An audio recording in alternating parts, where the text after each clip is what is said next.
प्रभु यीशु मसीह के नाम में आप सभी को जय मसीह की। आशा करता हूं कि आप अच्छे हैं, भले चंगे हैं।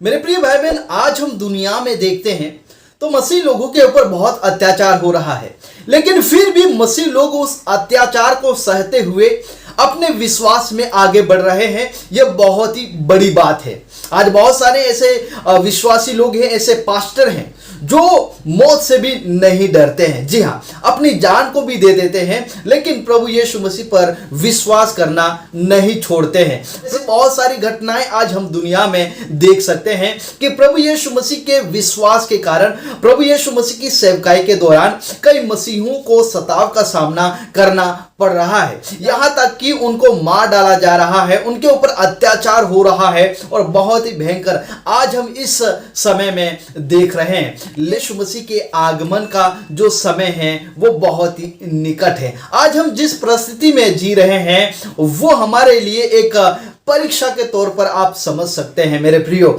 इसलिए हमारे जीवन में जब सताव आता है, मुसीबत आता है, तो बिल्कुल डरना नहीं, क्योंकि जो हमारा स्वर्गीय पिता है वो हमारे साथ है और वो हमारी हर एक जरूरतों को पूरा करता है। आज के वीडियो में मैं आपको एक ऐसी घटना के बारे में बताने वाला हूं कि एक प्रभु का दास जो कि सेवकाई करता था और कुछ आतंकवादियों ने उनके पूरे परिवार की हत्या कर दी। जी हाँ, ये बहुत ही दुखद की बात है कि ये जो घटना है वो नाइजीरिया की है। नाइजीरिया में इन दिनों में मसीह लोगों के साथ काफ़ी सताव हो रहा है। नाइजीरिया में जो पास्टर थे, प्रभु के दास थे, उनको, उनके बेटे को, उनकी पत्नी को, उनका जो फैमिली था, आतंकवादियों ने हत्या कर दी। जी हाँ, आप इस खबर को आप ऑनलाइन में प्रोसिक्यूशन न्यूज़ में भी पढ़ सकते हैं। परमेश्वर का वचन हमें कहता है, मत्ती रचित सुसमाचार उसका 10वां अध्याय और 26 से लेकर आगे हम पढ़ते हैं। लिखा है, इसलिए मनुष्य से मत डरना, क्योंकि कुछ ढका नहीं जो खोला ना जाएगा और ना कुछ छिपा है जो जाना ना जाएगा।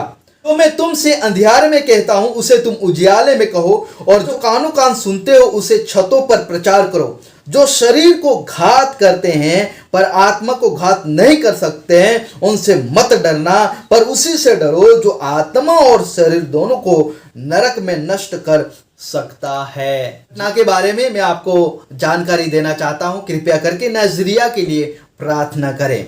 पूर्वोत्तर नाइजीरिया में पास्टर के परिवार की हत्या।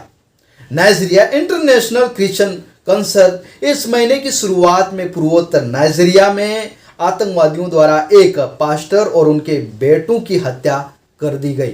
बंदूकधारियों ने नाइजीरिया में चर्च ऑफ द ब्रदरन के पास्टर रेवरेंड डेनियल उमरू को गोली मार दी और उनके बेटों को फ्रे डानियल और फे डानियल को मार डाला। उनकी बेटी का भी अपहरण कर लिया गया था, लेकिन उनकी रिहाई करने के लिए फिरौती की मांग की थी। कुछ समय के बाद उसे रिहा कर दिया गया। बंदूकधारी सुबह तड़के नाइजीरिया के उत्तरी अदामावा राज्य में उनके घर में आए थे, पास्टर के घर में आए थे। इलाके के एक निवासी ने मॉर्निंग स्टार न्यूज़ के जरिए उन्होंने कहा है कि उसे गोली मार दी गई और खून बहने के लिए छोड़ दिया गया। हमले के दौरान वो बेहोश हो गए और दोनों घायल पास्टर और उनकी पत्नी को अस्पताल ले जाया गया। के राज्य के गवर्नर ने कहा है कि हमले की निंदा करते हुए हमलवारों को न्याय के कटघरे में लाने के लिए आदेश दिया है। और आदामाबाद राज्य के एक मसीही क्रिश्चियन शिक्षक की भी हत्या कर दी गई, जिनका नाम है यूहन्ना। उनको घर में उसकी हत्या कर दी गई। वहां के गवाहों ने बताया कि आतंकवादियों द्वारा जबरदस्ती उनके घर में प्रवेश करने के बाद क्रिश्चियन शिक्षक को उनके सीने में कई बार गोलियां मारी गई। उनसे पहले आतंकवादी ने 4 बार से अधिक बार उनके घर में घुसने का प्रयास किया था, लेकिन वो असफल रहे थे। कृपया करके नाइजीरिया के लिए प्रार्थना करें कि वो इन दौरान सताव का सामना कर रहा है और परमेश्वर उनकी रक्षा के लिए आप लोग प्रार्थना करें, जरूर प्रार्थना करें। प्रभु आप सभी को आशीष दे।